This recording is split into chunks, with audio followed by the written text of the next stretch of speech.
મેઘ વરસે છે આજ ઝરમર ઝરમર, ભજીયા ખાવાનું થયું મને મન. જય સ્વામિનારાયણ. હું મનના સ્વાગત કરું છું તમારું આપણી યુટ્યુબ ચેનલ શ્રી હેલ્ધી ફૂડમાં. તો મિત્રો, તમને પણ ભજીયા ખાવાનું મન થયું છે ને?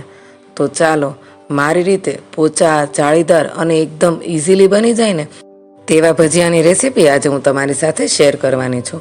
પણ તે પહેલાં જો તમે હજી સુધી આ ચેનલ ઉપર નવા છો અને તમને મારી દરેક રેસીપી અને રીત ગમે છે તો આપણી યુટ્યુબ ચેનલ શ્રી હેલ્ધી ફૂડને ફટાફટ લાઇક, શેર અને સબસ્ક્રાઈબ કરી દેજો.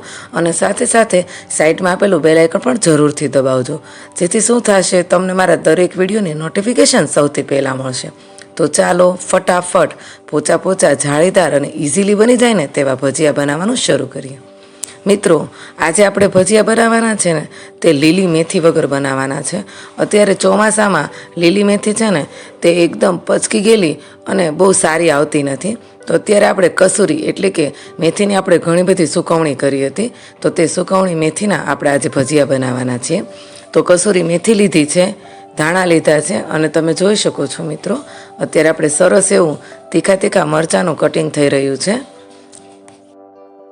મિત્રો, મરચાં આપણે 5 થી 6 નંગ જેટલા લીધા છે.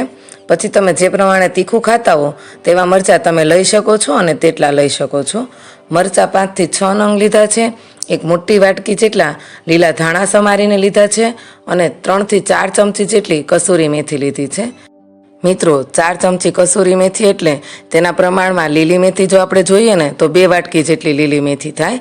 એટલે અહીંયા આપણે સુકવણી કરેલી મેથીની ક્વોન્ટિટી 4 ચમચી જેટલી જ લેવાની છે, તમે જોઈ શકો છો. તો હવે ભજીયા ખાવાનું મન થાય અને માર્કેટમાં સારી લીલી મેથી ના મળે તો મૂંઝાવાની જરૂર નથી. કસૂરી મેથીના ભજીયા પણ ખૂબ જ સારા એવા થાય છે. હવે આપણે આગળ એક પેનની અંદર ચાણી મૂકી તેની અંદર બેસન એટલે કે અત્યારે મેં ગાય છાપ બેસન લીધો છે, તમે કોઈ પણ બેસનનો ઉપયોગ કરી શકો છો. આપણે જે રેગ્યુલર ચણાની દાળ દળાવી અને ચણાનો લોટ લઈએ છીએ ને તેનો ઉપયોગ નથી કરવાનો, બેસનનો ઉપયોગ કરવાનો છે. તે દળાવીને તે લોટ થોડો જાડો હોય છે અને બેસન છે ને તે એકદમ પતલો હોય છે. તો ભજીયા બનાવવા માટે બેસન એકદમ બેસ્ટ છે. તો અત્યારે આપણે ગાય છાપ બેસનનો ઉપયોગ કરીએ છીએ. ત્યાર પછી અહીંયા આપણે સ્વાદ પ્રમાણે મીઠું એડ કર્યું છે, એટલે કે લગભગ 1 થી 1.5 ચમચી જેટલું. ત્યાર પછી અડધી ચમચી જેટલી હિંગ એડ કરી છે. એક મોટી ચમચી જેટલા આપણે અજમા એડ કર્યા છે હાથ વડે મસળીને. ત્યાર પછી અહીંયા 1 ચમચી આખા ધાણા અને 10 થી 12 નંગ જેટલી કાળી મરી લીધી છે, તેનો પાવડર કરી અને એડ કર્યો છે. ત્યારબાદ અહીંયા આપણે જે ઝીણા સમારેલા લીલા ધાણા હતા તે એડ કરશું, લીલા મરચાં એડ કરશું અને ત્યાર પછી છેલ્લે કસૂરી મેથી એડ કરવાની છે. મિત્રો, બધી વસ્તુ સરસ ક્વોન્ટિટીમાં એડ કરશો ને તો ભજીયા ખૂબ જ સારા એવા બનશે. હવે અહીંયા આપણે ચપટી જેટલી ખાંડ એડ કરી છે. મિત્રો, ખાંડ ઓપ્શનલ છે, પણ જો તમે ખાંડ એડ કરશો ને તો ભજીયાની અંદર જાળી ખૂબ જ સારી એવી પડશે, એટલે ચપટી ખાંડ જરૂરથી એડ કરજો. ત્યાર પછી અહીંયા આપણે આદુ ખમણીને એડ કર્યું છે. મિત્રો, આદુની ક્વોન્ટિટી તમે તમારી રીતે રાખી શકો છો, થોડી જાજી કોઈ પણ. હવે બધી વસ્તુને સરસ રીતે પહેલાં મિક્સ કરી લેવાની છે. તમે જોઈ શકો છો આપણે સરસ રીતે બધી વસ્તુ મિક્સ કરી રહ્યા છીએ. ત્યાર પછી થોડું થોડું પાણી એડ કરી ભજીયા બનાવવા માટેનું બેટર તૈયાર કરવાનું છે. એકસાથે બધું પાણી એડ નથી કરવાનું. તમે જોઈ શકો છો આપણે ધીમે ધીમે પાણી એડ કરી રહ્યા છીએ. તો ધીમે ધીમે પાણી એડ કરી ભજીયા માટેનું બેટર તૈયાર કરી લઈશું. મિત્રો, ચોમાસાની સિઝનમાં બધાને ભજીયા તો ખૂબ જ ભાવે છે અને લગભગ ઘરે ઘરે ભજીયા બને છે. અને ખાસ કરીને જ્યારે વાદળછાયું વાતાવરણ હોય અને ધીમો ધીમો વરસાદ પડતો હોય ત્યારે હેલ્થ માટે પણ મેથીના ભજીયા ખાવા ખૂબ જ સારા એવા છે. તો વરસાદમાં મારી રીતે ભજીયા બનાવવાની જરૂરથી ટ્રાય કરજો. હવે અહીંયા તમે જોઈ શકો છો મિત્રો, લગભગ અહીંયા આપણે 3 વાટકી જેટલો ચણાનો લોટ લીધો હતો અને તેની અંદર આપણે પોણા ગ્લાસ જેટલું પાણી એડ કર્યું છે, એટલે આપણું બેટર સરસ રીતે તૈયાર થઈ ગયું છે.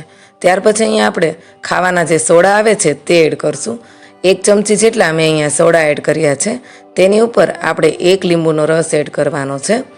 તમે જોઈ શકો છો મિત્રો, લીંબુનો રસ એડ કરતાની સાથે જ સોડા એકદમ ફૂલી ગયા છે. તો 1 લીંબુનો રસ એડ કરશું. અને અહીંયા આપણે બેટર તૈયાર કરતા હતા ને ત્યારે જ મેં તેલ ગરમ થવા માટે મૂકી દીધું હતું. તો ગરમ તેલ 1 થી 2 ચમચી જેટલું એડ કરવાનું છે ભજીયાની અંદર. આનાથી શું થશે, ભજીયું સરસ એવું પોચું તો થશે જ, પણ ભજીયું બહુ તેલ નહીં પીવે. એટલે જરૂરથી 2 ચમચી જેટલું ગરમ તેલ એડ કરજો. હવે અહીંયા તમે જોઈ શકો છો સરસ રીતે ભજીયું પડે છે હાથથી. તો એવી રીતે ચેક કરી લેવાનું. તો સરસ એવું ભજીયું પડે છે એટલે આપણું બેટર ભજીયા બનાવવા માટે એકદમ સરસ એવું તૈયાર થઈ ગયું છે. તો ચાલો, આપણે તેલ તો ગરમ થઈ જ ગયું છે, ચેક કરી લઈએ અને ફટાફટ ભજીયા પાડવાનું શરૂ કરી દઈએ. તો પહેલાં થોડું એવું બેટર એડ કરી આપણે ચેક કરી લઈશું. મિત્રો, આપણું તેલ સરસ એવું ગરમ થઈ ગયું છે, પણ ખાસ ધ્યાન રાખવું, ભજીયા છે ને તે એકદમ મીડિયમની ગેસની ફ્લેમ ઉપર જ તળવાના છે, જેથી કરીને તે એકદમ સરસ એવા પોચા પોચા ફૂલીને દડા જેવા થાય અને બળી પણ ના જાય. અને હવે તમે જોઈ શકો છો મિત્રો, ધીમે ધીમે કરી આપણે સરસ મજાના ભજીયા પાડી રહ્યા છીએ. અને જો બેટર બહુ જ સારી રીતે વ્યવસ્થિત બન્યું હશે ને તો તમારા ભજીયા સરસ રીતે ફૂલીને દડા જેવા થશે અને જાતે તેલમાં ઉપર આવી જશે, તરશે. અને જારાની મદદ વગર જ ભજીયું એકદમ સરસ રીતે પલટી જશે, તમે જોઈ શકો છો. તો સરસ એવા આપણા ભજીયા બનીને તૈયાર થઈ ગયા છે. ચેક કરી લઈએ. અને મિત્રો, તમે ખાસ નોટિસ કર્યું હશે કે ભજીયું જ્યારે તળાય છે ને ત્યારે એકદમ તેનો કલર ચેન્જ થઈ જાય છે. જો બેટરનો કલર હોય ને તેનાથી સાવ અલગ જ કલર થઈ જાય ને આપણા ભજીયાનો, તો સમજી લેવું ભજીયું ખૂબ જ સારું એવું બન્યું છે. અને તમે જોઈ શકો છો ભજીયાની અંદર તેલ પણ બિલકુલ નથી રહેતું. એકદમ કોરા એવા ભજીયા આપણા તળાઈને તૈયાર થાય છે. તો બેટર બનાવવાની જ ખૂબી છે. ભજીયું ખૂબ જ સારું એવું બનશે જો તમે મારી રીતે ભજીયાનું બેટર બનાવીને ભજીયા કરશો તો. હવે તમે જોઈ શકો છો મિત્રો, ફરીથી હું તમને બીજો ઘાણવો કરીને બતાવી દઉં. બધા જ ભજીયા સરસ રીતે એકદમ છૂટા છૂટા થઈ જાય છે, તેલમાં તરે છે અને એકદમ પલટી જાય છે પોતાની જાતે જ. તમે જોઈ શકો છો ભજીયું સરસ રીતે તેલમાં ફરી રહ્યું છે. તો આવી રીતે જ્યારે ભજીયું તેલમાં તરે ને ત્યારે માનવું કે એકદમ સરસ એવા આપણા ભજીયા બનીને તૈયાર થયા છે. હવે મિત્રો, એક પછી એક બધા ઘાણમાં આપણે આવી રીતે જ ઉતારી લેવાના છે. અને સરસ રીતે આપણા ભજીયા બનીને પણ તૈયાર થઈ ગયા છે. મિત્રો, જો તમને મારા ભજીયાની રેસીપી ગમી હોય ને તો કોમેન્ટમાં જરૂરથી લખીને મોકલજો. અને સાથે સાથે એ પણ મોકલજો કે તમે મેથીના ભજીયા કઈ રીતે બનાવો છો. શું ક્યારેય તમે કસૂરી મેથીના ભજીયા ટ્રાય કર્યા છે? નથી કર્યા ને તો હવે જરૂરથી કરજો. અને હવે તમારે મારી પાસે કયા કયા ભજીયાની રેસીપી જોતી છે ને તે પણ તમે મને કોમેન્ટમાં લખીને મોકલજો. આપણે આગળ બટેકા પૂરી, રીંગ ભજીયા, આખા મરચાંના ભજીયા બધા જ મૂક્યા છે. પણ હજી જો તમારે મારી પાસે કોઈ નવીન પ્રકારના ભજીયા બનાવવા હોય ને તો તમે મને જરૂરથી કોમેન્ટમાં લખીને મોકલજો. તો હવે તમે જોઈ શકો છો મિત્રો, ભજીયા સરસ એવા તળાઈને તૈયાર થઈ ગયા છે. ચાલો આને આપણે ફટાફટ કાઢી લઈએ, એટલે કે જારાની મદદથી તેલમાંથી કાઢી લઈએ અને ફટાફટ સર્વ કરી આ ઝીણા ઝીણા વરસાદની અંદર ભજીયાની મજા લઈએ.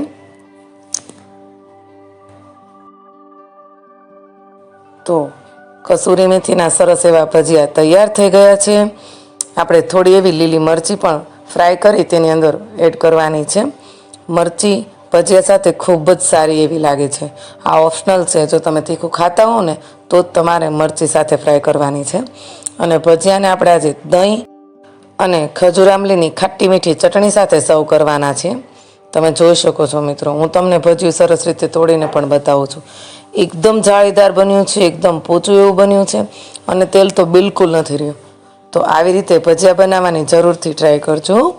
અને જો તમને મારી આ રેસીપી ગમી હોય તો આપણી યુટ્યુબ ચેનલ શ્રી હેલ્ધી ફૂડને લાઇક, શેર અને સબસ્ક્રાઈબ કરવાનું ભૂલતા નહીં. તો ફરી મળીએ મિત્રો આવા ને આવા નવા વિડીયો અને રેસીપી સાથે. ત્યાં સુધી મારા બધા વાલા મિત્રોને જય સ્વામિનારાયણ. અને વિડીયો પૂરો જોયો, તમારો કિંમતી સમય આપ્યો તે માટે ધન્યવાદ.